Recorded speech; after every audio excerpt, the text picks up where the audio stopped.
What is the holy grail of investing? Ray Dalio has his opinion, and here is another one from the US Indian investor Mohnish Pabrai. How to find 10 to 100 beggars is his interpretation of the holy grail of investment. But who is Mohnish Pabrai? What he considers himself to be is just a copycat who follows the approaches of investors like Warren Buffett or Charlie Munger.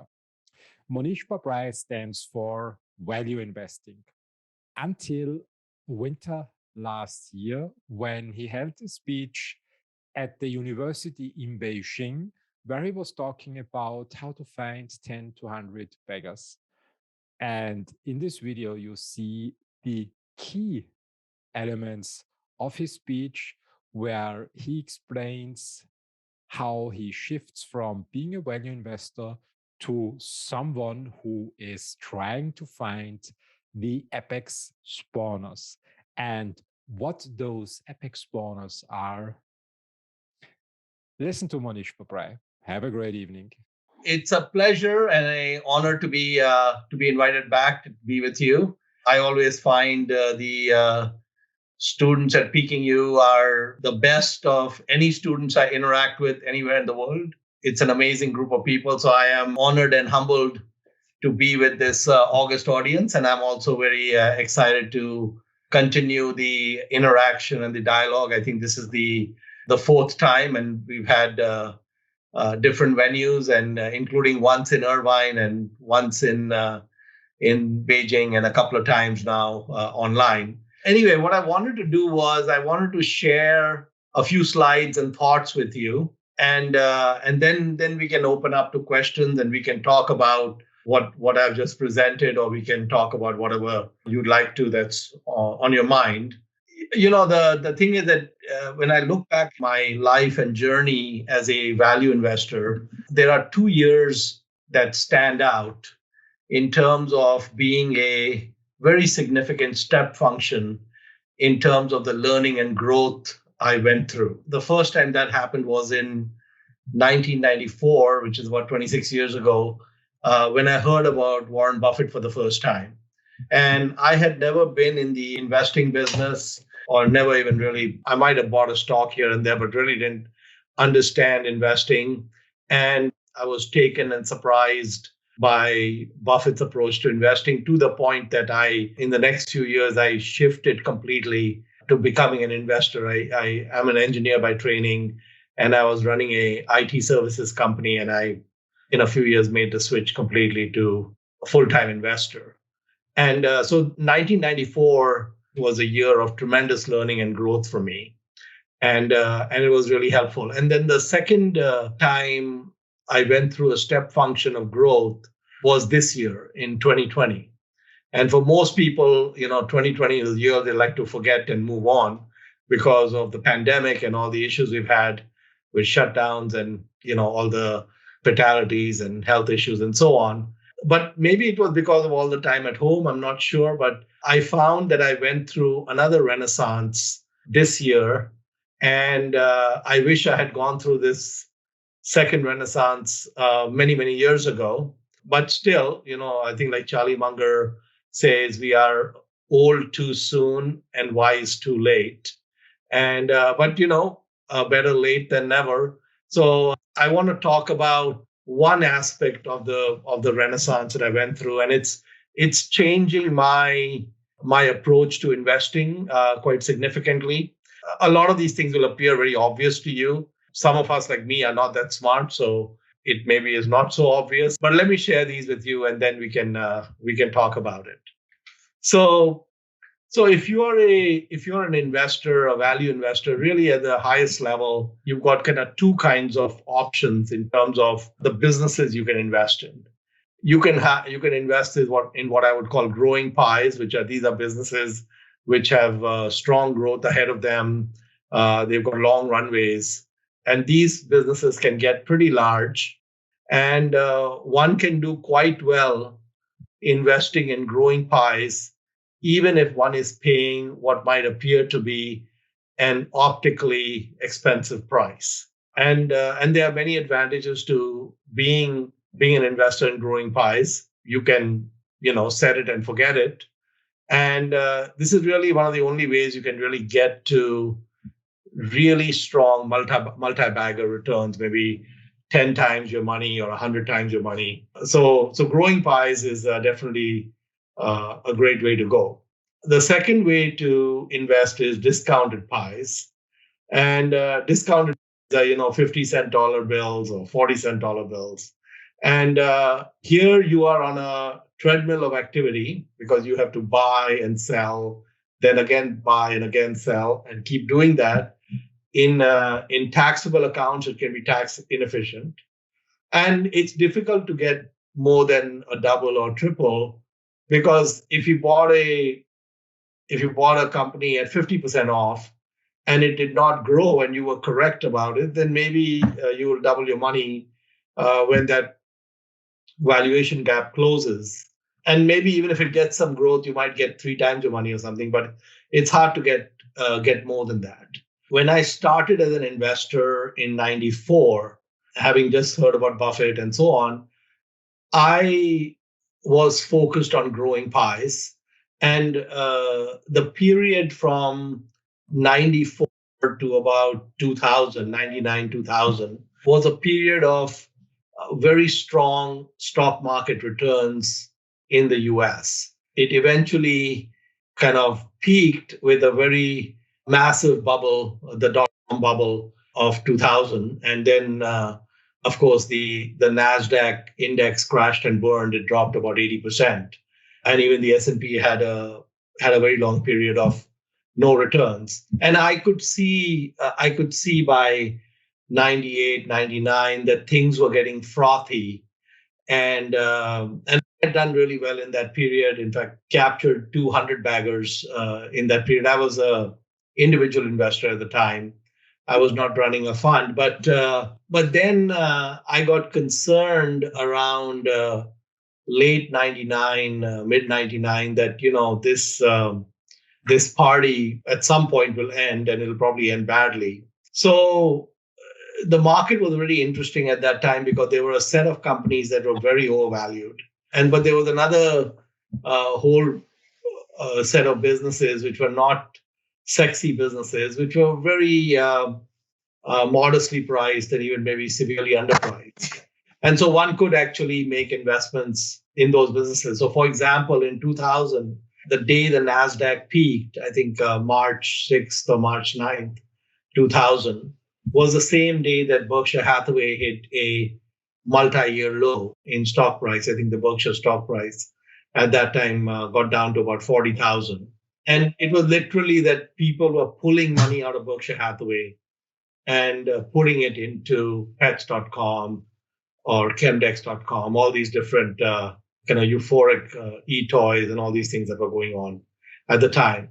So I switched in the early 2000s from investing in growing pies to focusing on discounted pies, because I thought the index would give me a lot of headwind, and what were traditionally growing pies were quite overheated and such.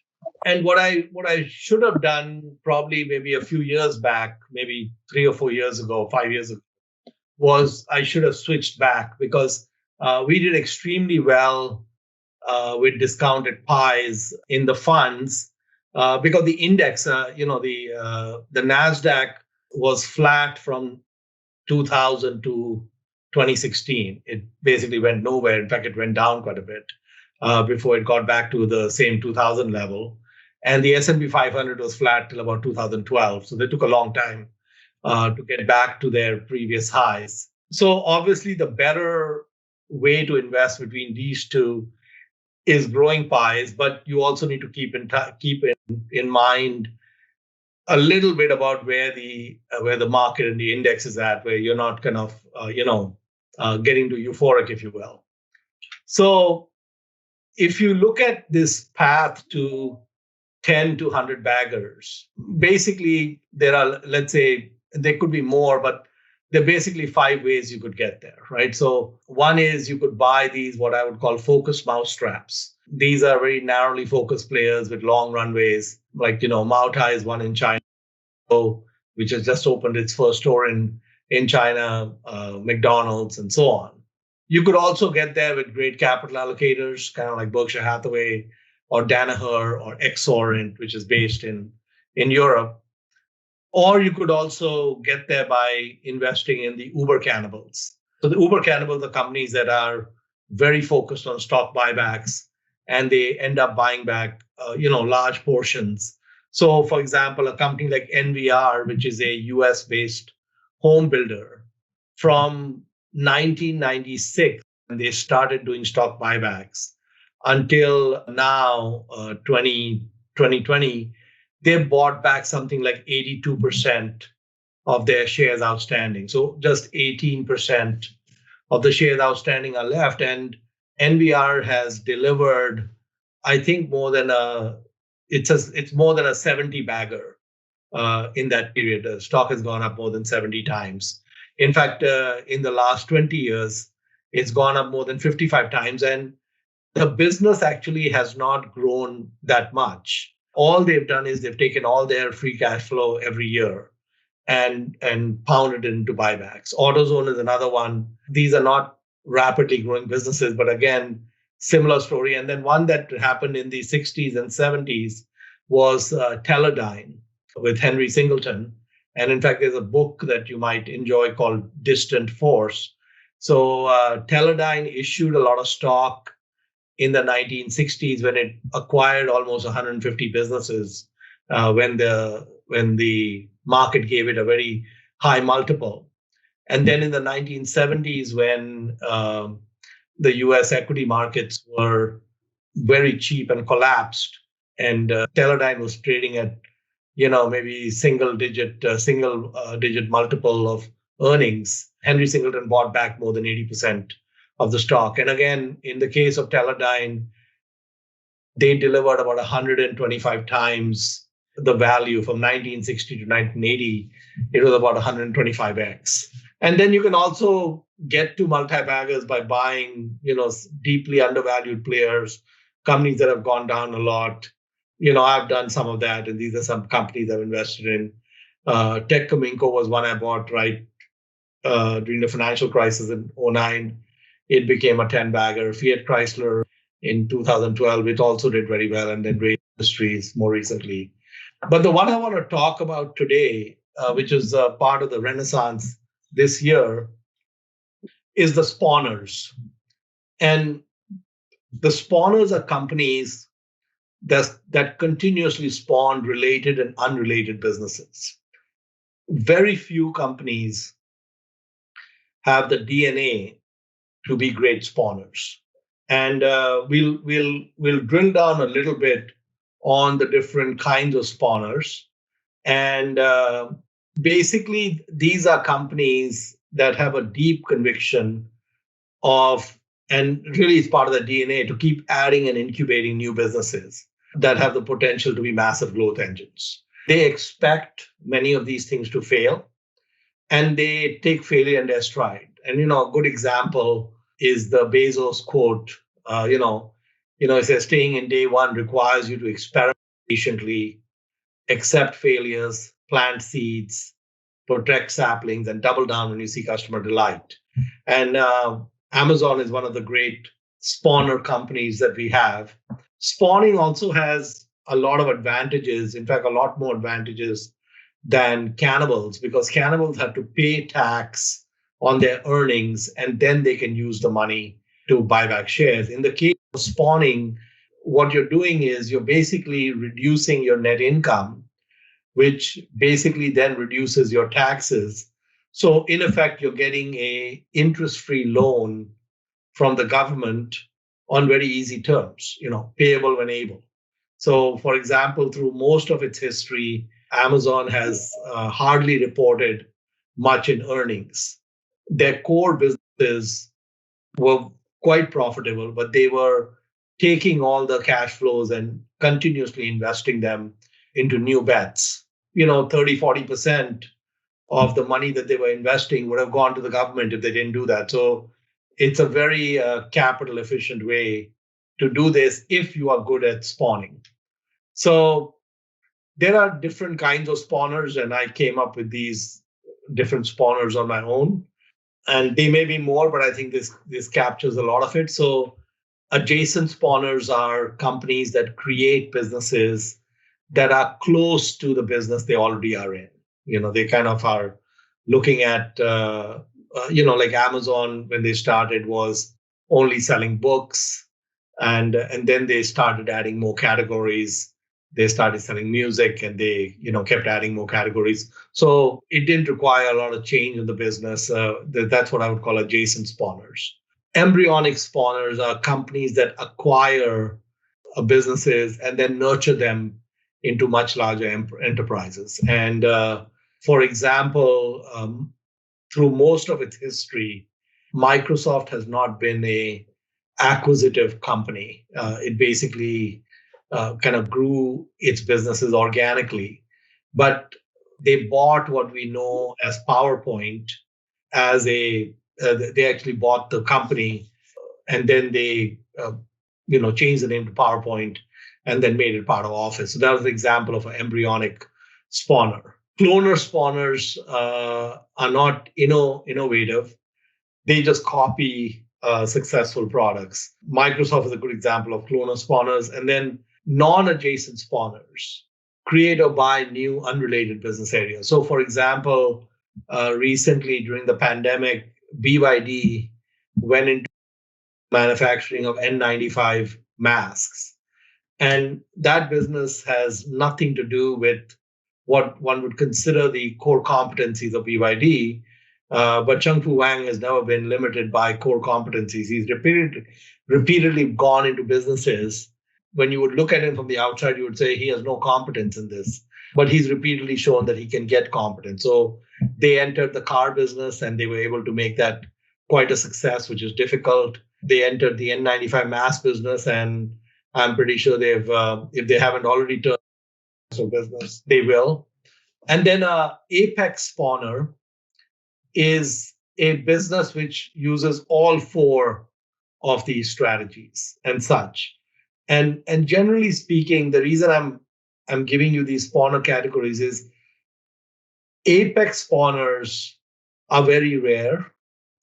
And Apex spawners can be amongst the very best investments you can make because they've got so many different ways to nirvana. They've got, it's kind of a Swiss Army knife. They can bring out different tools, and they're really good at all of the above. So let's look at some of these spawners with some examples. So adjacent spawns, we can look at Starbucks. They created the consumer packaged goods, the Frappuccino bottles, which first they did a deal with Pepsi, which they sold in supermarkets. They created a coffee machine. I think now in China, they have opened the Starbucks Reserve stores, which have done really well. And they're also experimenting with alcohol, alcohol-infused drinks and such, which is quite a significant departure from what is traditionally a Starbucks store. But they're doing all these spawns, and it extends the runway. Facebook has been really good at embryonic spawning, where they bought Instagram and they bought WhatsApp, they bought Oculus, and they have taken these embryonic businesses and they've created pretty significant value and growth. The same with what Google did with YouTube, very significant growth, or what Google did with Android, which is also a company they bought. Microsoft doesn't do much embryonic spawning, but like I told you, they bought a company named Forethought and then later renamed it as PowerPoint. But they are very good at cloner spawning. Windows from the Mac, Word and Excel from WordPerfect and Lotus, Explorer from Netscape, Surface from the iPod, Azure from Google and Amazon Web Services, and Teams from Slate and such. Apex spawners, I told you, they're very rare. And if you can spot an Apex spawner early in its journey, it can be very, very attractive and can give you a pretty long runway, because what happens is that, Amazon started with just a bookstore. It's like all eggs in one basket. But as they start doing more things, because these are mostly digital bets, the return on capital is extremely high, and so it can also tolerate a lot of failure. So they've done a very good job with obviously the adjacent spawning, embryonic spawning, like they bought Zappos and Whole Foods.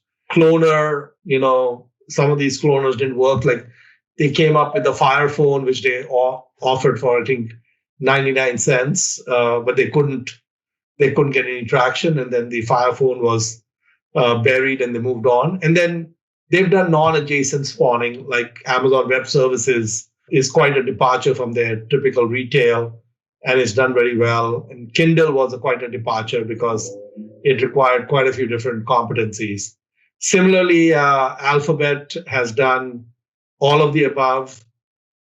They've done a lot of embryonic stuff.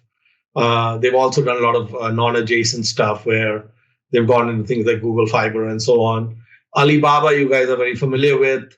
Alipay with the adjacent spawning, and they've done a number of things on the embryonic front, cloners, and then even the non-adjacent with the Alibaba Cloud and AliTrip. Berkshire Hathaway Reinsurance was a spawn that Ajit Jain did for them, probably worth over $100 billion in value that business has created for Berkshire from scratch, where they pretty much didn't have to put up a lot of risk capital to make that happen. Embryonic, they bought Geico, and it had been around for a long time, but it was pretty small, less than 2% market share of the US insurance business, and now it's more than 10%.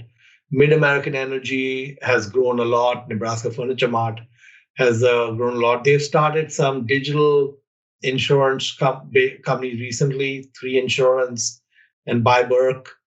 These are cutting out the agent. And so they've cloned some of the other players, like I think Wilcox and so on. And then Tencent, again, has done a number of things on all of the above. You guys use WeChat, the games, future mobility. And Baidu is very similar. Again, they've kind of done all of the above, and these have been tremendous home runs, especially if you got them early. One spawner I just want to talk about, Kotak Mahindra is a company in India. I actually was smart enough to make a very small investment in this company in 1995. And I was also very dumb where I sold the company in 2000 with almost no returns. I'll come back to this slide in a second, but I just want to show you kind of what happened with Kotak. So if you see Kotak, so in 1995, I invested a small amount of money in India, maybe around $25,000 personally. I was going to invest in 3 businesses in India at the time, which I thought they all had huge runways. And Kotak was actually my broker that I had opened the account with. In dealing with them, I was just really, really impressed with the quality of the people I was dealing with. So pretty much at the last minute, I said, out of this 25,000, I'll put 3,000 or so into Kotak, because they were a listed company and such.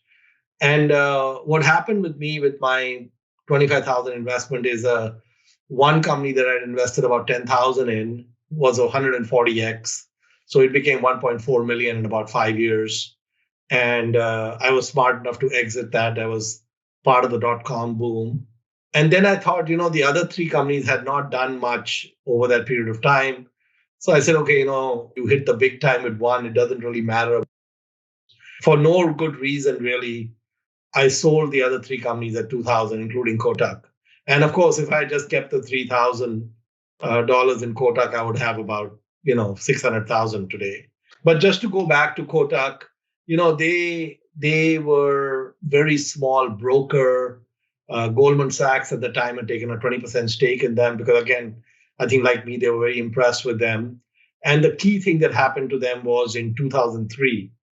In 2003, they got a banking license. And in India, it's really hard to get banking licenses. I mean, the Reserve Bank has issued very few banking licenses to private banks.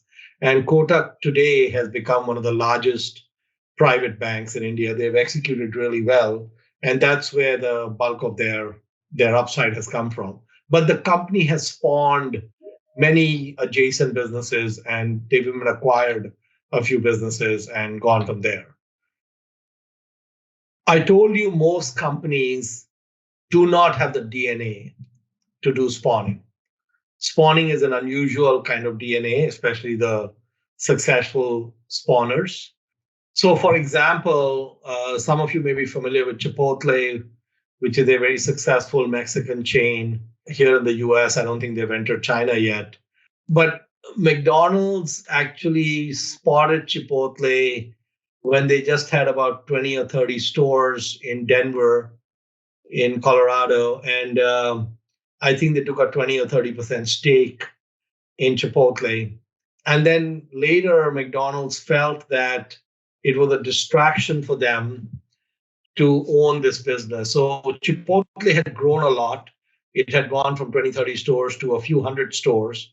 McDonald's had done really well with the investment. They could clearly see that there was a long runway ahead, but they felt it was a distraction. So they divested that stake. And of course, Chipotle has been a major home run for them. So McDonald's kind of is, you can say, the kind of company where they, from a DNA perspective, are all in on the McDonald's brand, and they've innovated inside McDonald's. So, for example, breakfast was an innovation, drive-through was an innovation, the Big Mac was a big innovation. The McMuffin, and most of these innovations came from their franchisees. But McDonald's basically is a company that is not. It's kind of, you can say, the opposite of Alibaba or an Amazon. They don't do very well having multiple brands or businesses. They just want to be all in on McDonald's and do that really well, and that works well for them. So they're classically a non-spawner. Another one is Ford. So Ford had many, many years ago invested and bought Land Rover and Jaguar. And then when Alan Mulally came in as the CEO, he felt traction because he noticed that most of the Ford executives were driving Land Rovers and Jaguars and not really driving Ford cars because they were getting employee discounts on all the brands. So he really wanted to focus only on the Ford brand. So in 2009, he got rid of these two companies. And actually, they're a decent company. They've very strong brands built over probably close to a century or more. And so most businesses are not good at spawning. And in fact, these are two examples of businesses that actually got rid of what would have been adjacent businesses just because they felt it was a distraction. Some other examples of non-spawners, Costco is a great example of a non-spawner. It executes really well. I mean, if you compare Costco to Walmart, Walmart has spawned quite a bit. They have a number of formats of stores and operations globally. And they have a number of formats even in the US. Moutai is also, you can say, very singularly focused in and around the core Moutai brand and such. So one of the things that spawning does, which makes it very good from an investing point of view, is capitalism is very brutal. So every company is eventually going to die. It's just the nature of capitalism. Even the strongest businesses, there will come a time when Alibaba will not be around, Amazon will not be around, because if you just study the history of businesses that were dominant 50 years ago, 100 years ago, they're not with us today. GE and IBM were good, strong spawners. If they had not done spawning, they would have died a long time ago. So spawning extended the runway of these companies. Microsoft originally was just making compilers. They had a basic compiler. They were a compiler company. From there, they went into becoming a operating system company. They actually bought the uh, company that became MS-DOS, and it would just be a shadow of itself without spawning, because all these things that they've done is all add-ons to the core business. And so spawning basically keeps the mothership young and healthy. So it has a lot of advantages, including I already told you about the tax advantages. Some rules on spawning investing is that you can probably study these statistics in China, but if I look at the United States in the last 20 years, there were 3,700 IPOs in the US in the last 20 years. Only 9 businesses with an IPO in the last 20 years have exceeded 100 million market cap now. If you just make a simple assumption that a business that you invest in will never get to more than a 50 billion market cap, if you just made that assumption, then by inversion, you get a couple of rules. So if you want a 10 bagger, 10 times your money out of a business, it means you can't really buy a business which is more than a 5 billion market cap. And if you want to buy a 100 bagger, then you really can't buy a business that has more than a 500 million market cap. Important thing with these 100 baggers and 10 baggers.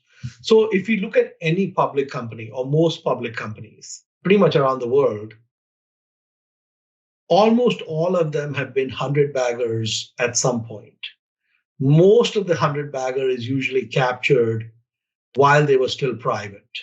So once they come public, they may not be small enough where they can go 100 times.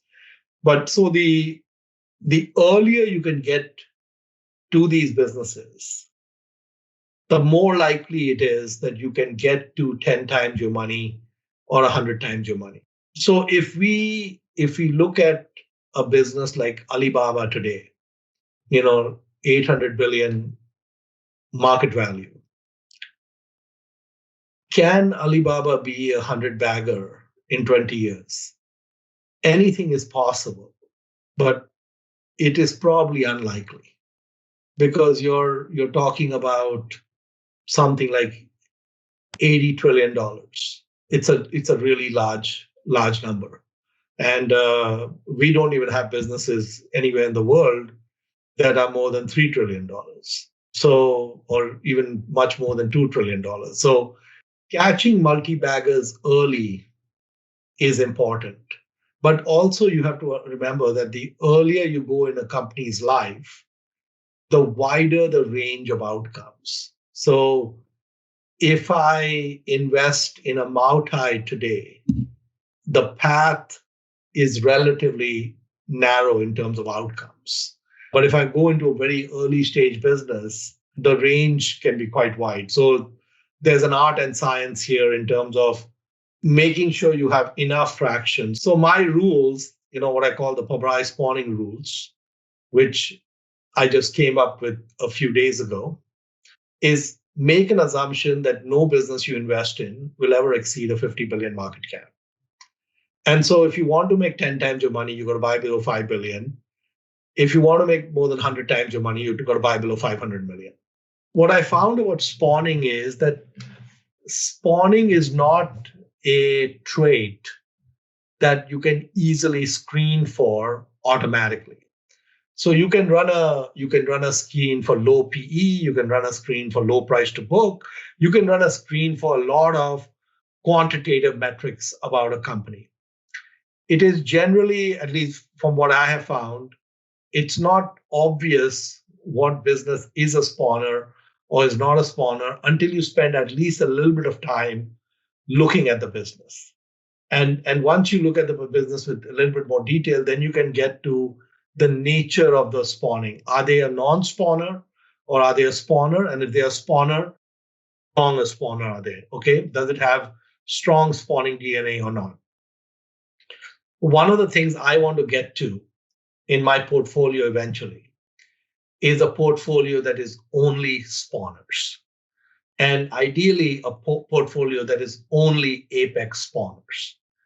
And ideally, a portfolio which is only apex spawners, where every company in the portfolio is 100 million market cap. That to me would be the holy grail.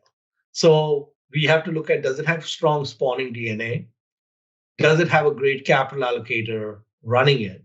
And what I found about spawning is that you don't need to make heroic assumptions. Even a 500 million or $300 million business will have enough trademarks in the past, from the time they were private and when they were public, which will make it obvious to you that this company has spawning DNA or doesn't have spawning DNA, and the nature of that DNA.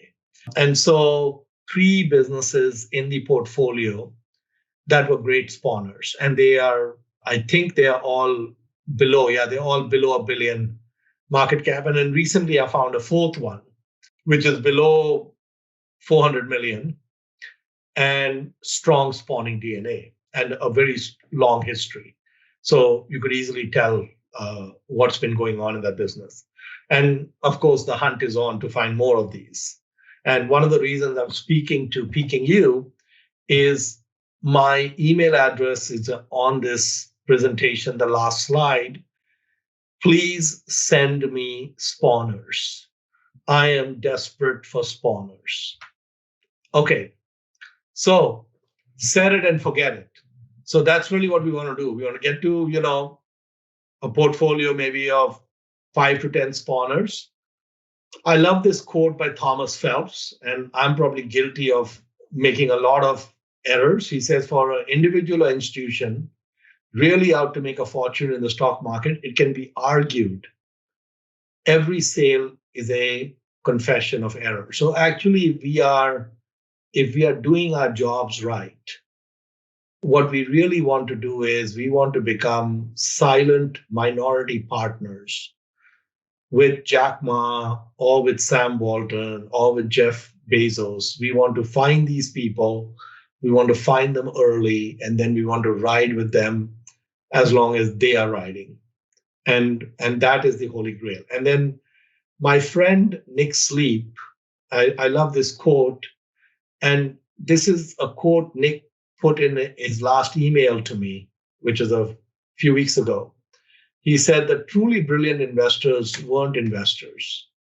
They were entrepreneurs that didn't sell. And he brought up Sam Walton in this quote. And in fact, one of the things I would encourage a professor to do is to see if you can get Nick Sleep to speak to you guys. So Nick Sleep ran the Nomad Investment Partnership. I think in 2013, they were managing about $3 billion. And the entire portfolio, probably 90+% of it, was in three stocks. It was in Amazon, Costco, and Berkshire Hathaway. And probably 70% of the portfolio, maybe 60 or 70% of the portfolio, was Amazon. And if you look at 2013, I think at that time, Amazon was, I think, around $300 a share. So Nick wrote to his investors in early 2014 that he was shutting his partnership. And he said, look, we own three stocks. 10 years from now, we will own these exact same three stocks. My partner, Zach, and I are not going to make any decisions or sell anything or buy anything by selling any of these three positions. And we, quite frankly, don't want to sit here and write letters to you for the next 10 years. So what we're doing is we're shutting the partnership. We're returning all your money. And we recommend to you that you just put the money in the three stocks and don't pay any fees to anyone. And my guess is both of them, Nick and Zach, probably had, I don't know, let's say a couple of $100 million each that they had made as, with the carry and all that. And when they shut down Nomad, I think that's how that couple of 100 million was invested. It was in these three stocks. It's mostly still sitting in these three stocks. And you can just calculate how well they've done. They've probably beaten every professional manager out there since then. And so an entire portfolio composed of 5 to 10 great spawners, bought at reasonable prices, likely to do very well. I told you can't easily screen for spawners quantitatively. But then, like Buffett says, why should it be easy to get rich? It's worth the effort. And not all will get to nirvana, but this approach can handle several duds. So if we look at Nick Sleep's three positions, Berkshire Hathaway, Costco, and Amazon, Berkshire actually has underperformed the S&P 500 for quite a while. Costco has probably done maybe a little bit better, but nothing to get overly excited about. But Amazon was the one that really blew the doors off.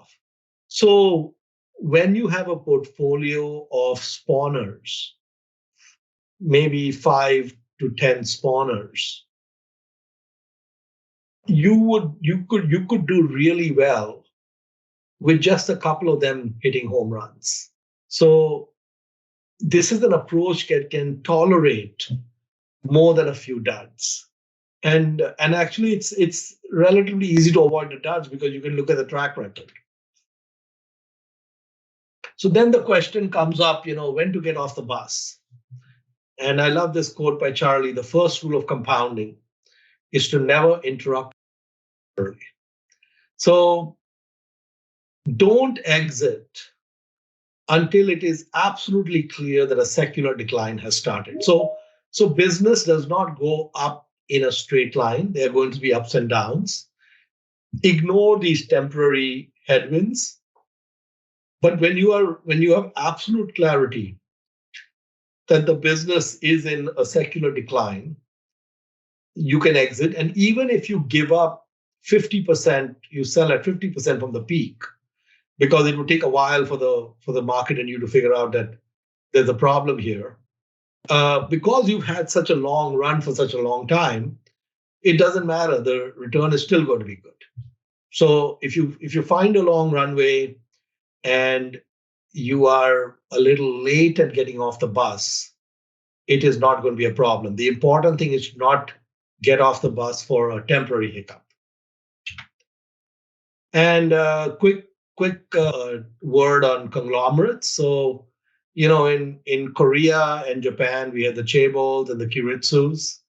And these actually were incredible spawners, but they're a little bit different in the sense that they were given a lot of government help.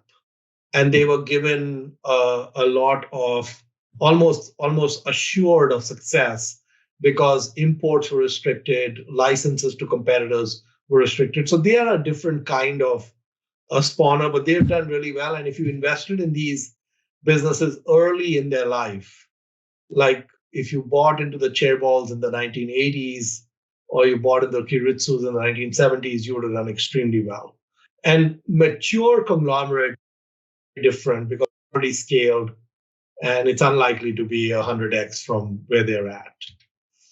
And then, we also have a lot of fake spawners or spawners who lose their way, right? GE and IBM are two examples of companies that actually survived for more than 100 years, but then lost their way. And I had 200 baggers in the 1990s. CMGI was one, which is in the US, and Satyam was in India. They are both what I would call fake spawners. So I was lucky that I was able to get off the bus close to the peak in both of them.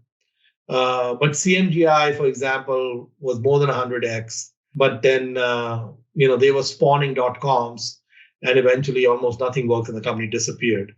Satyam actually had a real business, and then they built a .com on top of it. So it would have been about a 25x for me if I had collected what was truly owed to me. But I got more than 140x because there was euphoria.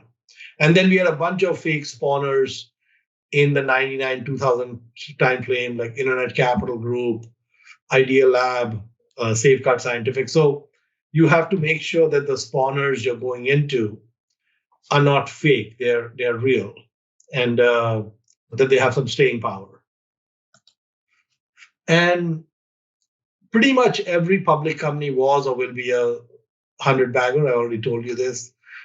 Walmart had already given the Walton family more than 100x for the 70. It gave them another 20,000x after the IPO. So there was a long runway there. You could have gotten on that bus for a long time. That's an unusual spawner. Companies like Uber, etc., are unlikely to deliver 100x post IPO because it came public at 50 billion. So you would need to get to 5 trillion, which I would be skeptical about. And that's the song and dance. And you see my email address there to send me the spawners.